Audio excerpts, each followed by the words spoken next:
think you might be in the thumbnail, Sarah. Oh, good. My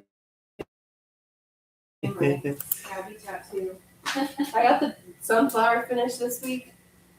That was the last piece she colored in, and it's at the peeling stage. Oh, yeah. Cake lotion and Yeah. stuff, yeah.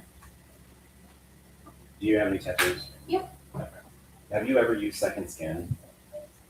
It's like this, I mean, it looks kind of like cellophane that just like sticks on.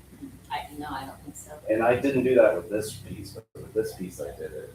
And I really liked it because it's like it's kind of a semi-permeable barrier.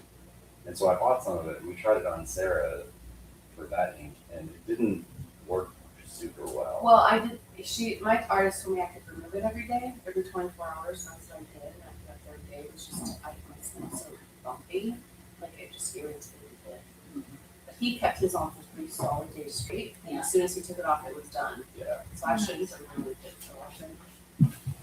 I think mine was too old to know what Second Skin was. No, we used A&D ointment, that's what it was back then. Mhm. My first artist told me just use unscented lotion. Yeah, Just keep it moisturized. Your that skin. was kind of skin my will take- second, but yeah, my first one, it was, A&D ointment. Okay. Are we waiting for Jason or is he No, here? he's not here, Okay. Okay. No worries. maybe closer. Okay. Well, we'll kick it off with a quick prayer, and then we will do kind of an overview or lead up to the kings of Israel and Judah. So, our Father in heaven, we come before you in prayer this morning. Very thankful for the opportunity to gather together. We pray that you join us this morning, open our hearts and minds that we might learn something, and the discussion will flow freely. We pray that you be with those who are not with us. Please continue to be with them wherever they may be and keep them safe. We ask that you please continue to be with those who are battling fires in our area and much of the western United States. Please keep them safe and keep those whose properties are in jeopardy safe as well. We ask that you please continue to be with us when we depart this place. We might be aware of you on our journey. It is in your son's name we pray. Okie dokie. So, there are several kings of Israel and Judah. This morning, I just want to walk through what leads up to the kingdom and what leads up to this period of Jewish history, several hundred years of Jewish history that forms a lot of the backbone of the pivotal New Testament stuff that we've talked about. Even the way that Jews relate to Christ was they used this period to color their interpretation of who Christ was supposed to be, or how they thought of him, which of course is different than who Christ actually is, which led up to them crucifying him even a whole bit. So, we talked about Moses. I guess it would have been about a month ago now. After the death of Moses, Joshua becomes the leader, and that Moses dies at the end of the book of Deuteronomy. He lives to be 120 years old. He gets to see the promised land, but doesn't get to enter the promised land. Do you remember why that is? Why he couldn't enter the promised land? It was the idol, the gold idol. There was I the can't gold, remember there was the golden calf. Yeah. But Moses specifically couldn't get into the promised land because there's 2 instances in which he was tasked by God to bring water from rocks. The first time is when the Israelites they had just left Egypt. They just crossed the Red Sea, and they were about to get the 10 Commandments. Moses is told to speak to this rock, or to strike a rock to bring forth water, and he does that. Fast forward many years, similar situation. This time God says, speak to the rock. And Moses doesn't speak to the rock, he strikes it, and he strikes it twice to get it to bring forth water. There's a lot of imagery that we could piece out in that little scenario, but essentially he takes his authority and he abuses it. He becomes tyrannical.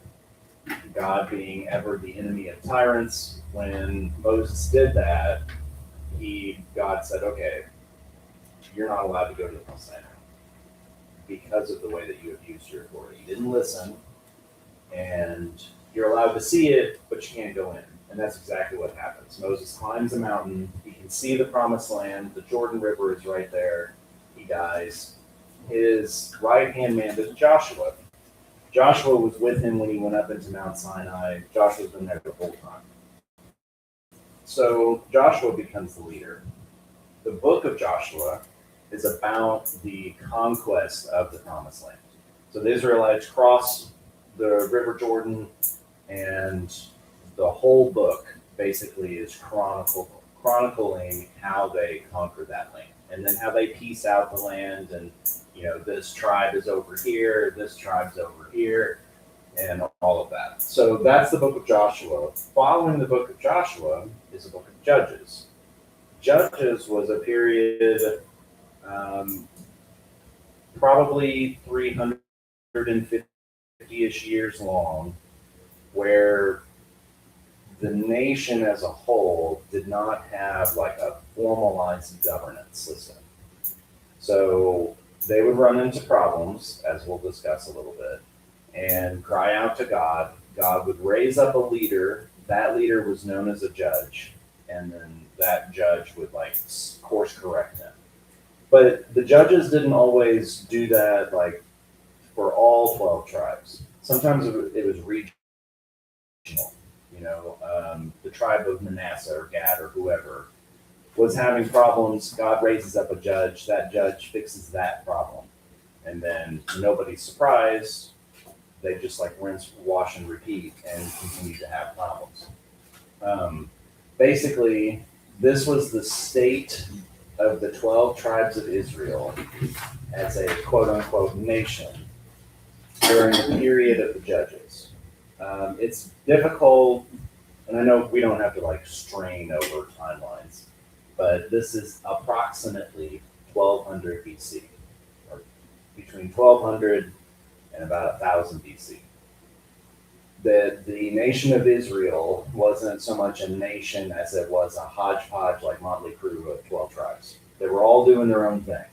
And we see the phrase repeated over and over again in the book of Judges. In those days, there was no king in Israel. Every man did that which was right in his own eyes. So you can see how you would run into problems pretty quick. Yeah. So the pattern in the book, start to finish, is apostasy. They forget God. They leave God.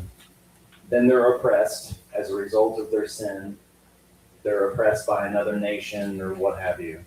Then they feel bad about it, and they cry out to God and go, oh no, we've messed up, help us. God raises up a judge who then delivers them, and then they go right back to doing their apostasy. Actually, Joshua, at the end of the book of Joshua, brings all the elders of Israel together. They swear that they are going to serve God and God alone, and Joshua sets this big rock up under an oak tree near to where the tabernacle was at. And he basically says, this rock is a witness to our covenant that you swore to follow God and God alone. Don't forget it, because if you forget it, this bears witness that you are departing that covenant. And it took exactly no time at all for them to be like, God, what God? And then we had apostasy, oppression, guilt, a judge was raised up, and so on and so forth. In the book of Judges, we're not going to go through all of the judges. There's a breakdown in your handout of each of the 14 judges that we know of by name. Have you heard the name Samson before? Samson was a judge. There are several different, Barak was a judge.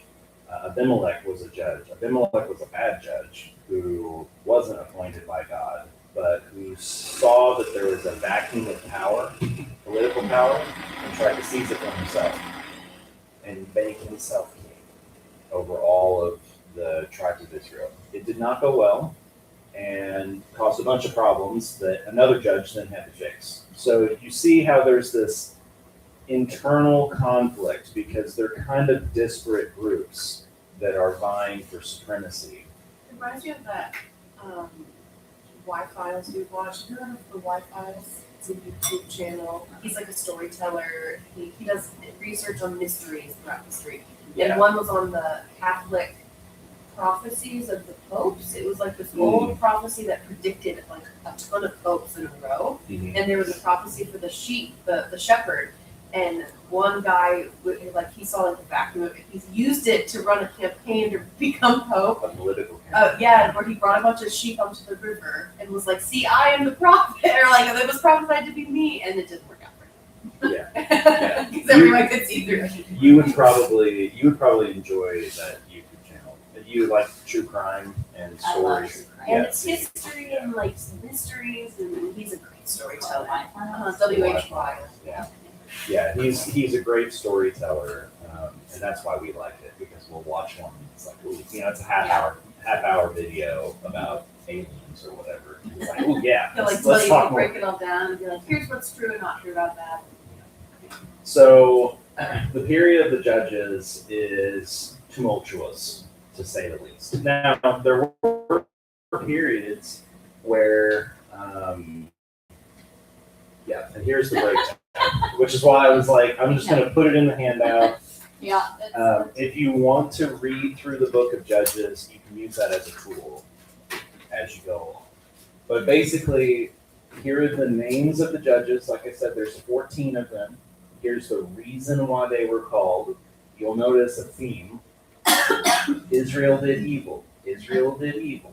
Israel was threatened. Israel did evil. There's a lot of that. A lot of that. And here's the primary action of what the judge did, and the nation's reaction as a whole. For example, Deborah, Israel did evil and was oppressed by the king of Canaan, whose army was commanded by this other commander. Deborah was a prophetess and a judge, and she worked with Barak to basically defeat this king.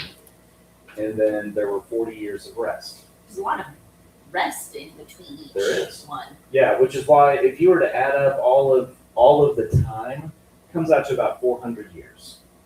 But some of these overlap. Like I was saying, Deborah and Barak overlap.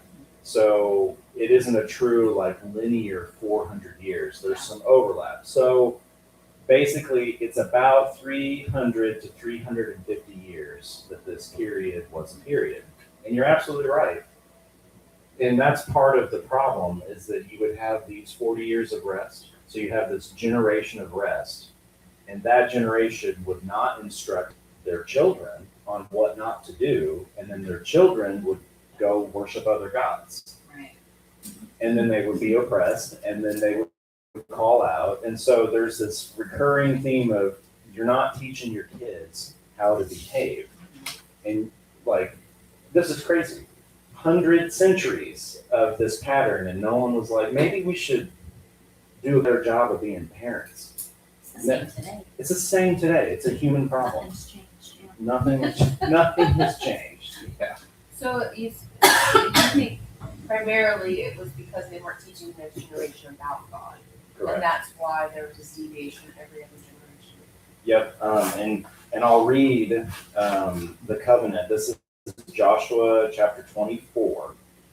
So the scene is Joshua has gathered all of the elders of Israel. And I'll read, let's see here. I'm going to begin in verse 14. I'm going to bounce around a little bit. So again, Joshua chapter 24, verse 14. Now therefore fear the Lord, and serve him in sincerity and in truth, and put away the gods which your fathers served on the other side of the flood and in Egypt, and serve the Lord. And if it seem evil unto you to serve the Lord, choose you this day whom you will serve, whether the gods of your fathers that were on the other side of the flood, or the gods of the Amorites in whose land you dwell. But as for me and my house, we will serve the Lord. Verse 16. And the people answered and said, God forbid that we should forsake the Lord to serve other gods. For the Lord our God, he it is that brought us up and our fathers out of the land of Egypt, from the house of bondage, and which did those great signs in our sight, and preserved us in all the way wherein we went, and among all the people through whom we passed. And the Lord drave out from before us all the people, even the Amorites, which dwelt in the land. Therefore, we will also serve the Lord, for he is our God. And Joshua said unto the people, you cannot serve the Lord, for he is a holy God. He is a jealous God. He will not forgive your transgressions nor your sins. If you forsake the Lord and serve strange gods, then he will turn and do you hurt and consume you. After that he hath done you good. And the people said unto Joshua, nay, but we will serve the Lord. And Joshua said unto the people, you are witnesses against yourselves that you have chosen you the Lord to serve him. And they said, we are witnesses. Now therefore put away, said he, the strange gods which were among you, and incline your heart unto the Lord God of Israel. And the people said unto Joshua, the Lord our God we will serve, and his voice we will obey. So Joshua made a covenant with the people that day, and set them a statute and an ordinance in Shechem. And Joshua wrote these words in the book of the law of God, and took a great stone, and set it up there under an oak that was by the sanctuary of the Lord. And Joshua said unto all the people, behold, this stone shall be a witness unto us, for it hath heard all the words of the Lord which he spake unto us, and it shall be therefore a witness unto you, lest you deny your God. So Joshua let the people depart, every man unto his inheritance. And then concludes the book of Joshua. So very obviously, Joshua repeats and restates to them, if you choose to serve God, you have to serve only him. If you do not serve only him, he is going to punish you. And they said multiple times, nope, we serve the Lord. We serve the Lord, we serve the Lord. And then, He's telling people to screw you. yeah, and what happens? The book of Judges, it's amazing. You look like you want to say something.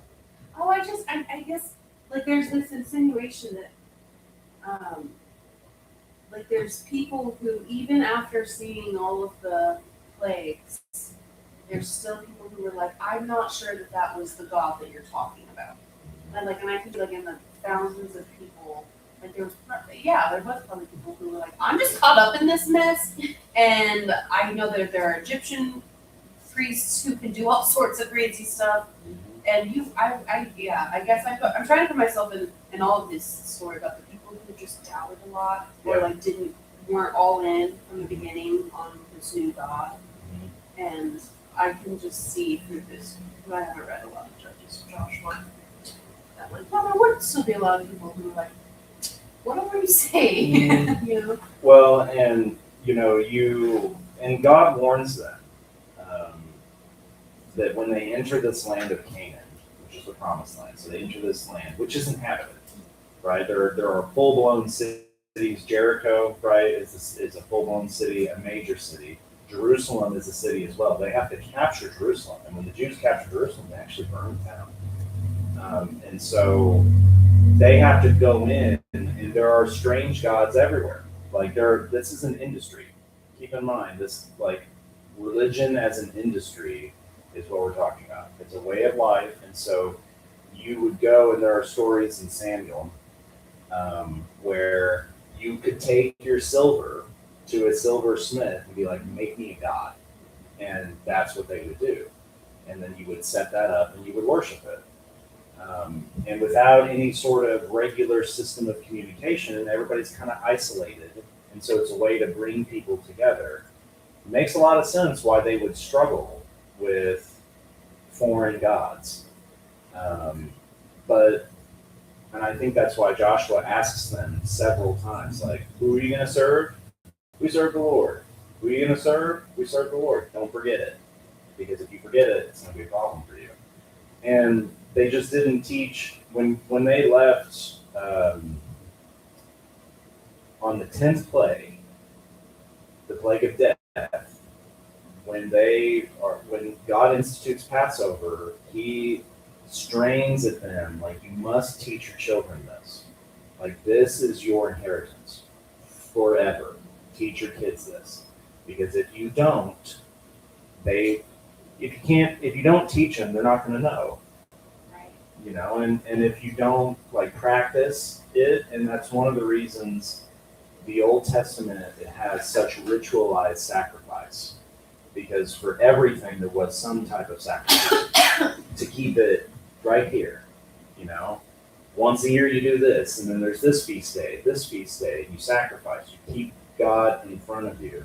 And when you get away from that physical manifestation of service to God, you just forget. You know, it's no different than any other habit, I guess. But it causes problems. So much so that by the time the period of Judges is coming to a close, Israel starts to demand a king. They're like, we just want one dude who is just going to lead us, and we choose that. We want to be like the other nations around us because we want our king to go fight our battles. And that's where the prophet Samuel comes in. Samuel, in 1 Samuel, Samuel's mom is a woman named Hannah. Hannah couldn't get pregnant, so Hannah prays to God and goes and sees the priest and makes her request known to God. Eli is the priest at the time. And Hannah ends up pregnant. She gives birth to a child that she named Samuel. She takes Samuel as a young boy back to the priest and is like, hey, priest Eli, this is what I prayed for. God has answered my prayer. This is my child Samuel. He is going to serve the Lord. And so Samuel basically becomes an apprentice to Eli. And as Samuel grows, he is instructed in all of the priestly things. And one night, he hears his name being called. And he gets up and goes to the priest. So he goes to Eli, who's very old at this time. And he's like, hey, you called for me. And Eli goes, no, I didn't. Go back to bed. He does this 3 times. And on the 3rd time, Eli goes, don't get out of bed. Next time you hear your name called, God's speaking to you. Answer back, and this is how you say it. This is what you say. And that is 1 Samuel chapter 3. And I'm going to read through the first 9 verses. And the child Samuel ministered unto the Lord before Eli. And the word of the Lord was precious in those days. There was no open vision. And it came to pass at that time, when Eli was laid down in his place, and his eyes began to wax dim, that he could not see. And ere the lamp of God went out in the temple of the Lord, where the ark of God was, and Samuel was laid down to sleep. But the Lord called Samuel, and he answered, Here am I. And he ran unto Eli and said, Here am I, for thou callest me. And he said, I didn't call you, lay down again. And he went and lay down. And the Lord called yet again, Samuel. And Samuel arose and went to Eli and said, Here am I, for thou didst call me. And he answered, I did not call you, my son. Lay down again. Now Samuel did not yet know the Lord, neither was the word of the Lord yet revealed unto him. And the Lord called Samuel again the 3rd time. And he arose and went to Eli and said, Here am I, for thou didst call me. And Eli perceived that the Lord had called the child. Therefore Eli said unto Samuel, Go, lay down, and it shall be, if he call thee, that thou shalt say, Speak, Lord, for thy servant heareth. So Samuel went and lay down in his place. And the Lord came and stood, and called as at other times, Samuel, Samuel. Then Samuel answered, Speak, for thy servant heareth. And the Lord said to Samuel, Behold, I will do a thing in Israel, at which both the ears of every one that heareth it shall tingle. In that day I will perform against Eli all the things which I have spoken concerning his house. When I begin, I will also make an end. So Eli was the priest. His sons were, it's described that they're sons of Belial. So they did not follow the commandments. They were nasty men. And Eli, as priest, he didn't get his household in order. He could not control his sons. And his sons ran amok. And so God told Eli, I'm going to take the priesthood from you. And your name, your house will be cursed forever because you are not controlling your sons. And that's what God is referring to right here when he's talking to Samuel. So Samuel becomes a prophet and becomes the mouth of God for the nation. And so that's the end of chapter 3, by the way. And Samuel grew, and the Lord was with him, and did let none of his words fall to the ground. So Samuel becomes the voice of God, and so the elders of Israel begin to look at Samuel as like, hey, tell us what to do. Hey, this is what we want from God. And they demand a king. That's 1 Samuel chapter 8. And God tells Samuel, it's a fun read because God's like, hey Samuel, they're gonna ask for a king. I need you to politely listen to them and tell them that it's a bad idea. This is 1 Samuel chapter 8. And it came to pass when Samuel was old that he made his sons judges over Israel. I'm going to skip down to verse 4. Then all the elders of Israel gathered themselves together and came to Samuel unto Ramah, and said unto him, Behold, you're old, and your sons walk not in your ways. Now make us a king to judge us like all the nations. But the thing displeased Samuel when they said, Give us a king to judge us. And Samuel prayed unto the Lord. And the Lord said unto Samuel, Hearken unto the voice of the people and all that they say unto you. For they have not rejected you, but they have rejected me, that I should not reign over them. According to all the works which they have done since the day that I brought them up out of Egypt, even unto this day. This is probably 400 to 500 years after they came out of Egypt. So this is several generations. Samuel's an old man at this point. Let's see. Wherewith they have forsaken me and served other gods, so do they also unto you. Now therefore, hearken unto their voice, howbeit, protest solemnly unto them, and show them the manner of the king that shall reign over them. So verse 10. And Samuel told all the words of the Lord unto the people that asked of him a king. And he said, This will be the manner of the king that shall reign over you. He will take your sons, and appoint them for himself, for his chariots, and to be his horsemen. And some shall run before his chariots, and he will appoint him captains over thousands and captains over fifties, and will set them to hear his ground, and to reap his harvest, and to make his instruments of war, and instruments of his chariots. And he will take your daughters to be confectionaries, and to be cooks, and to be bakers. And he will take your fields, your vineyards, and your olive yards, even the best of them, and give them unto his servants. And he will take the tenth of your seed and of your vineyards, and give to his officers and his servants. He will take your manservants and your maidservants, and your goodliest young men, and your asses, and he will put them to work. He will take the tenth of your sheep, and you will be his servants. And you will cry out in that day because of your king, which you have chosen, and the Lord will not hear you. So basically, you want a king. He's going to conscript your children. He's going to enslave those he doesn't, and he will tax you, and you're going to not like it. Verse 19. Nevertheless, the people refused to obey the voice of Samuel, and they said, Nay, but we will have a king over us. Shocking. This is a bad idea, guys. You go, yeah, well, we would like that, and make it a double portion while you're at it. So Saul is chosen as the first king of Israel, and he is anointed by Samuel.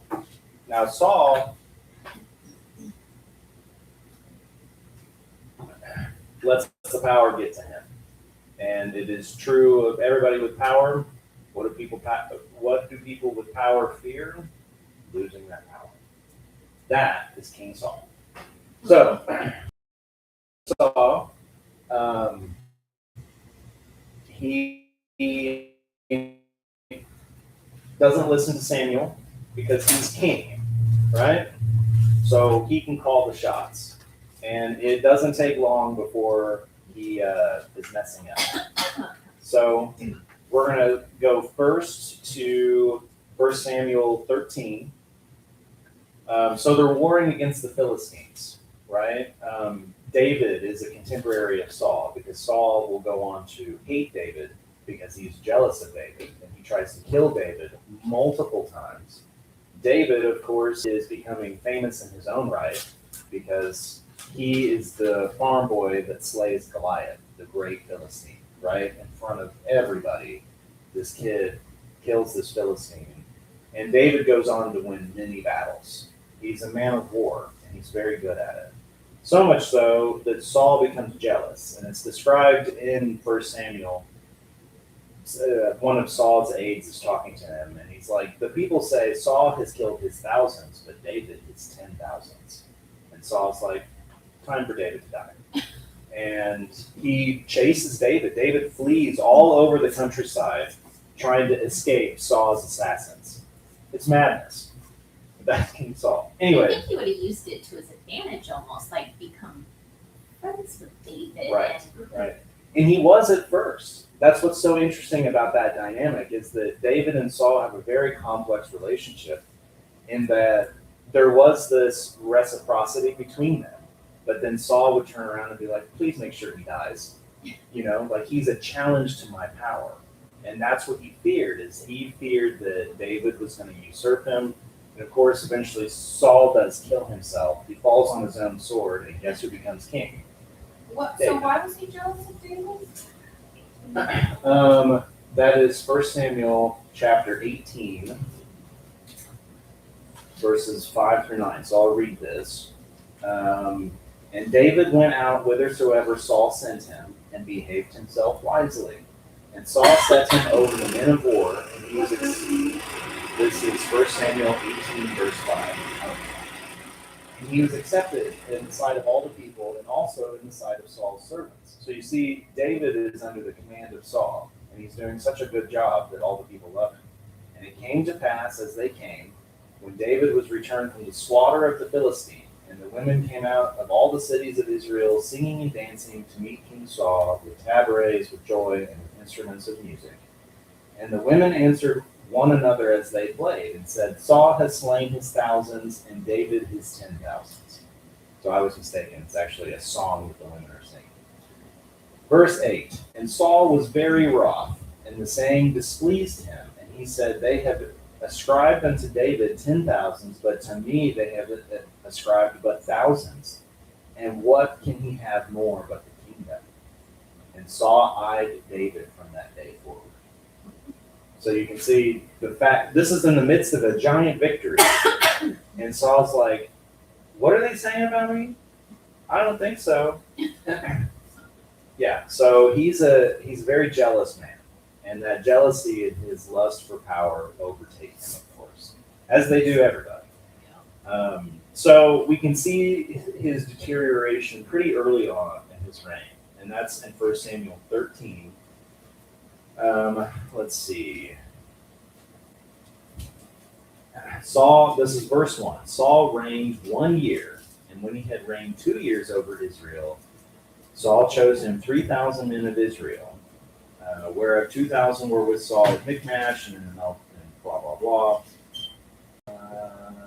Verse 4, and all Israel heard that Saul had smitten the garrison of the Philistines, and that Israel was also had in the abomination of the Philistines, and the people were called together after Saul to Gilgal.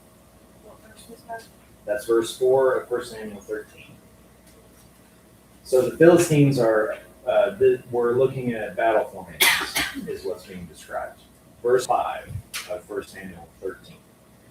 And the Philistines gathered themselves together to fight with Israel, 30,000 chariots, and 6,000 horsemen, and people as the sand which is on the seashore in multitude. And they came up and pitched at Michmash, eastward from Beth-Aven. And when the men of Israel saw that they were in a strait, for the people were distressed, the people did hide themselves in caves and in thickets and in rocks and in high places and in pits. And some of the Hebrews went over Jordan to the land of Gad and Gilead. As for Saul, he was yet in Gilgal, and all the people followed him trembling. So the Philistines have amassed a massive force. And Israel is caught quite literally in a strait. And Saul and Samuel previously, in the previous chapter, Samuel had told Saul, do not sacrifice until I get there. And Saul becomes so anxious that he performs the sacrifice. And guess who shows up immediately after the sacrifice? Samuel. And Samuel's like, what have you done, man? Like, Saul as king is not allowed to sacrifice. There's a whole hierarchy to sacrificing. Verse 8. And he tarried 7 days, according to the set time that Samuel had appointed. But Samuel came not to Gilgal, and the people were scattered from him. And Saul said, Bring hither a burnt offering to me and peace offerings. And he offered the burnt offering. And it came to pass that as soon as he had made an end of the offering, behold, Samuel came. And Saul went out to meet him, that he might salute him. And Samuel said, What hast thou done? And Saul said, Because I saw that the people were scattered from me, and that thou camest not within the days appointed, and that the Philistines gathered themselves together at Michmash. Therefore said I, The Philistines will come down now upon me, and I had not made my supplication unto the Lord. And I forced myself, therefore, and offered a burnt offering. He forced it. He didn't wait. He abused his power. And it's going to be taken from him. Verse 13. And Samuel said to Saul, Thou hast done foolishly. Thou hast not kept the commandment of the Lord thy God, which he commanded thee. For now would the Lord have established thy kingdom upon Israel forever. But now thy kingdom shall not continue. The Lord hath sought him a man after his own heart, and the Lord hath commanded him to be captain over his people, because thou hast not kept that which the Lord commanded thee. Samuel is referring to David in that verse, a man after God's own heart. And we're not going to read all of these verses, but basically Saul's animosity towards David consumes him, and he becomes obsessed with killing this man. And he offers a couple of periods of repentance to David where he's like, where he apologizes. Sorry, I've been trying to kill you, man. And at the end, and then in verse Samuel 31, Saul does kill himself. He and I think it's his servants or sons, he falls on his sword, which would be a very painful way to go. Yeah. That's the quote-unquote honorable way to go, right? So after Saul kills himself, David is anointed king. Now, this is very important, okay? Because under King David, he's like the king of legend, King David. Even Christ is described as coming from the house of David, right? That's how big of a deal this guy is. He expands the kingdom.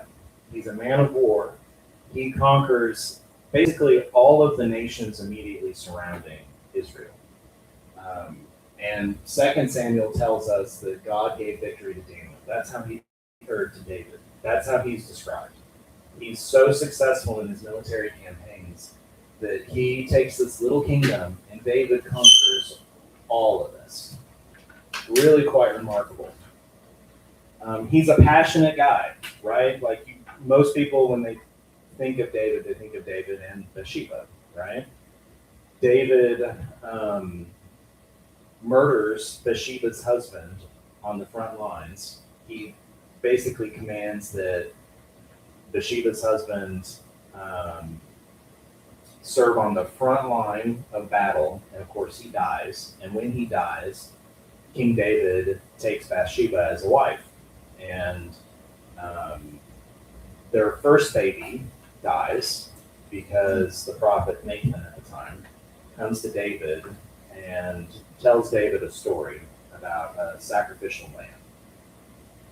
Basically, Nathan says, there were once two guys, and they were going to go sacrifice unto the Lord, and one of them stole the most precious lamb from the other one and killed him, and killed that lamb as a sacrifice. And David was outraged and said, well, who is this person? Like, I demand to know who this person is, and we will put them to death for such treachery.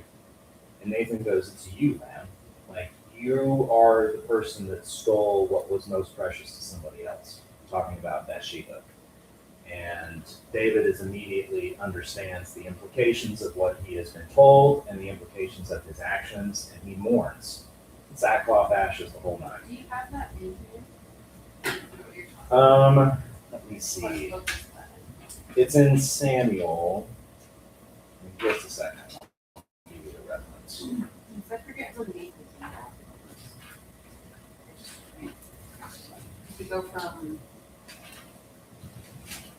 Samuel and serving Eli and Saul, and then Nathan serving David? It's 2 Samuel 11.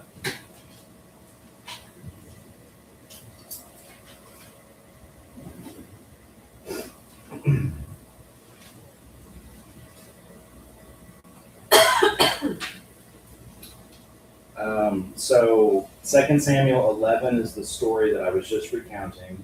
David sees Bathsheba bathing, and he lusts after her, and then he commands that her husband Uriah serve on the front lines and die, and he dies. That's 2 Samuel 11, verse 17. And the men of the city went out and fought with Joab, and there fell some of the people of the servants of David, and Uriah the Hittite also. And then 2 Samuel 12, verse 1.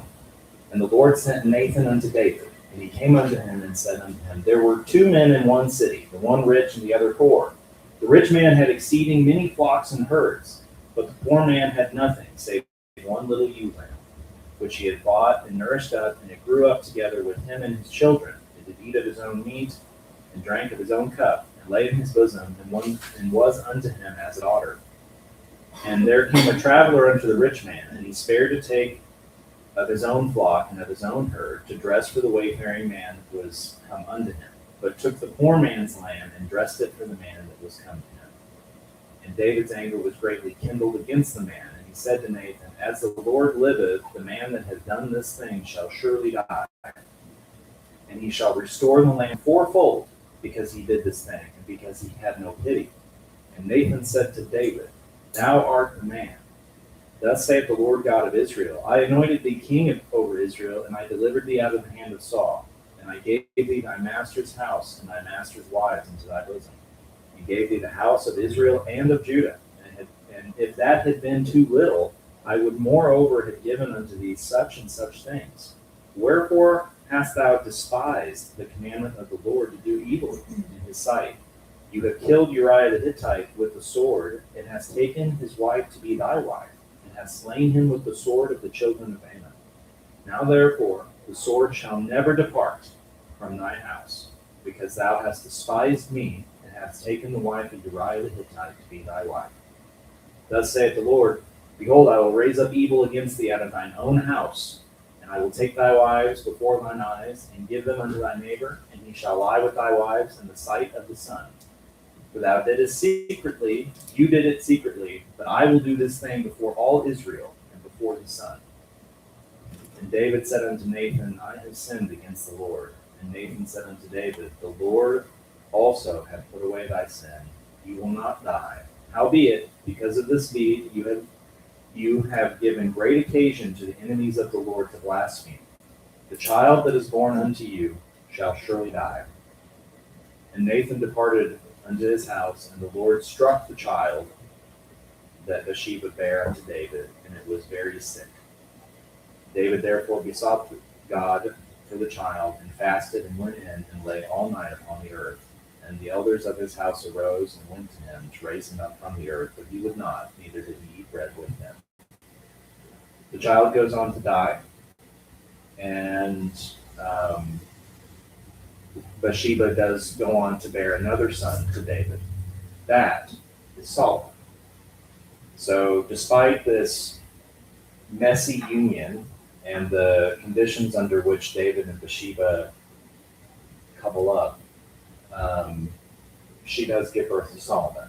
Solomon, of course, goes on to become king after David, and Solomon reigns over the golden age of the kingdom. His reign, David does, of course, go on to die. David is 70 years old when he dies. He had reigned for 40 years, 7 years in Hebron, and 33 years in Jerusalem. That is soaked in imagery. The number 7, 33, 40, we see these numbers over and over and over again throughout Scripture. So David was such a great man because of the manner in which he established the kingdom. It was truly united under him. And despite all of his personal flaws, God did some pretty incredible things through David, including the birth of Solomon. And there's something very interesting about the way in which God can take a bad situation and produce good out of it. David and Bathsheba is something that should have never happened, but the fact that it did happen, God was able to work something pretty incredible out of that, and that is Solomon. Solomon is a boy when he becomes king. That is 1 Kings chapter 3.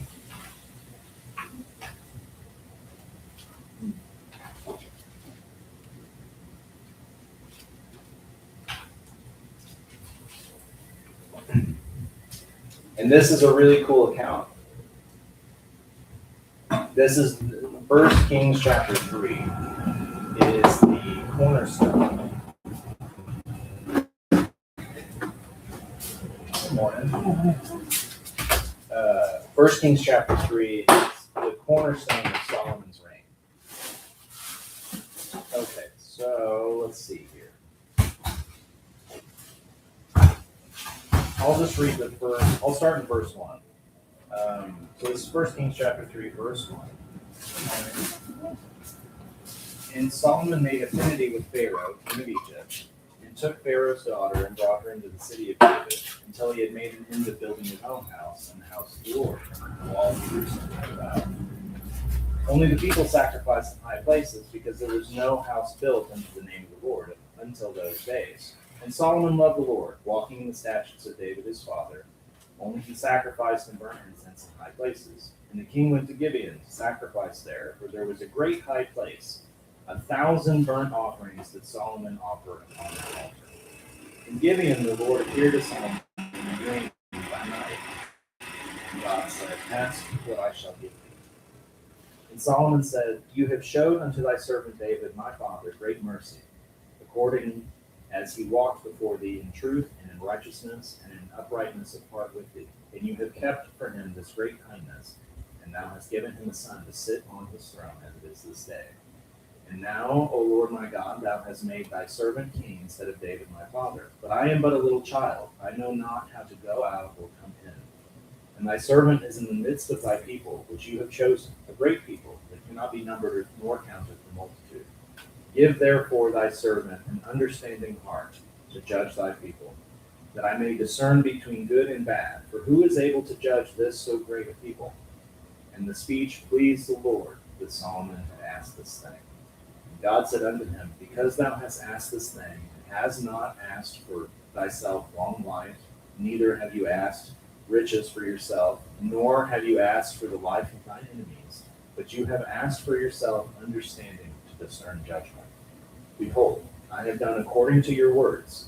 Lo, I have given you a wise and understanding heart, so that there was none like you before you, neither after you shall any arise to be like you. And I have also given you that which you have not asked, both riches and honor, so that there shall not be among the kings like unto you all your days. And if you will walk in my ways, keep my statutes and my commandments, as your father David did walk, then I will lengthen your days. And Solomon awoke, and behold, it was a dream. And he came to Jerusalem, and stood before the ark of the covenant of the Lord, and offered up burnt offerings and peace offerings, and made a feast to all his servants. This passage is why Solomon was a great king. Even as a child, he asked for wisdom, and God gave him wisdom and gave him everything else. And under Solomon, he was world-renowned. Other kings and queens from other nations would travel to Jerusalem just to ask for Solomon's advice. And when they would do that, they would bring tribute. And Solomon, at his peak, has accumulated so much wealth that each year he would receive 666 talents of gold. And modern math is 25 tons of gold a year. That's over $3.5 billion in tribute, pure gold, every single year for decades. That is an insane amount of wealth. To say nothing of the silver, by the way, that's just the gold. So his wealth is immense. His renown is incredible. He completes the building of the temple, right? We've talked ad nauseum about the importance of the temple. It's Solomon himself who dedicates the temple. It becomes the hub of Jewish everything. The temple is an amazing place of wealth. It's decked out in gold, and the finest things that money could buy were the temple. It's crazy. And it's really cool in 1 Kings chapter 8, and I just want to read that Solomon, the scene in 1 Kings chapter 8 is that the temple is being completed and has been completed, and Solomon steps up to make an offering and to pray. But I just want to read two verses 10 and 11. So the priests had brought the Ark of the Covenant into the Holy of Holies. In verse 10, and it came to pass when the priests were come out of the holy place that the cloud filled the house of the Lord, so that the priests could not stand to minister because of the cloud, for the glory of the Lord filled the house of the Lord. So at the dedication of the temple, not only do you have this scene of majesty and gold and all the things, but then God himself shows up and pushes everybody out of the temple. And then Solomon makes a speech. So this occurs, and all of Israel is gathered to witness this moment, right? This is the peak. This right here is the peak of the kingdom. It is all downhill from there. And what a mess it becomes. What an absolute mess it becomes.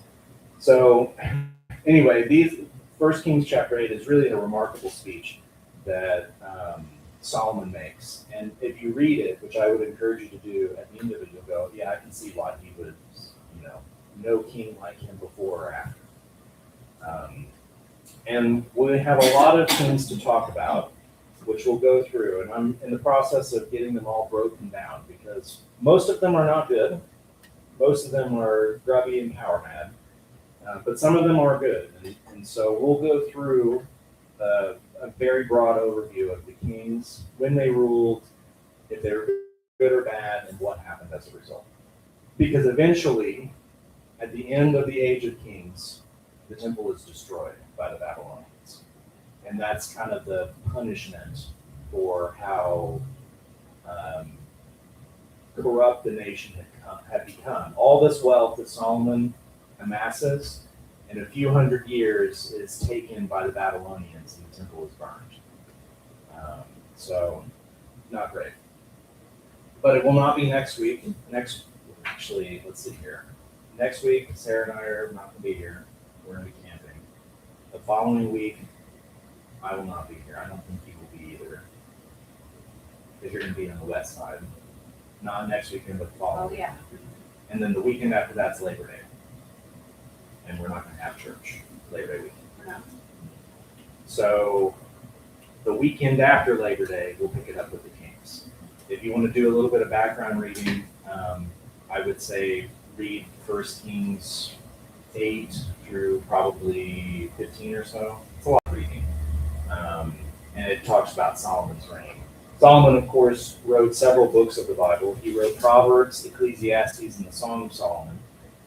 You could also just read part of Proverbs if you wanted to get a glimpse into Solomon's line.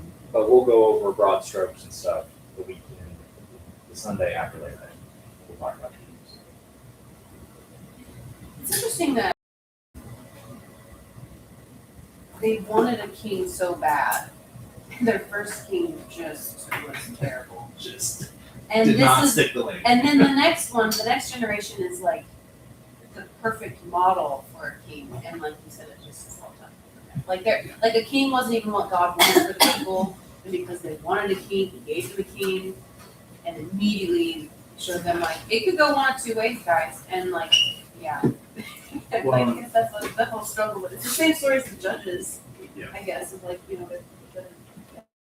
Yeah, and what's interesting, what becomes very evident with the kings is like in the book of Judges, you have the disparate nature of the tribes, but with the king, it was the whole nation sinned because the whole nation followed the king. So you had this concentration of power, and when the king was bad, everybody was bad.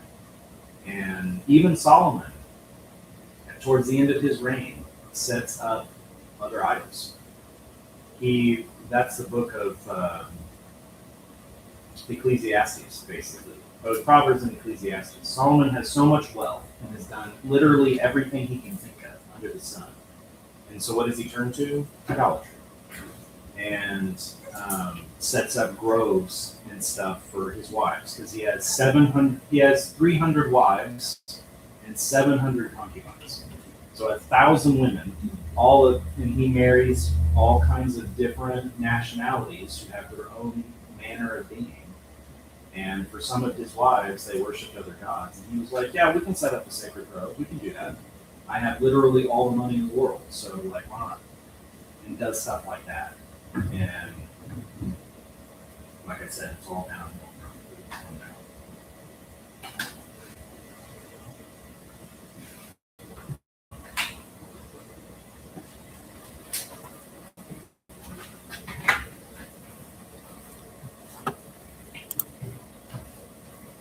Mhm.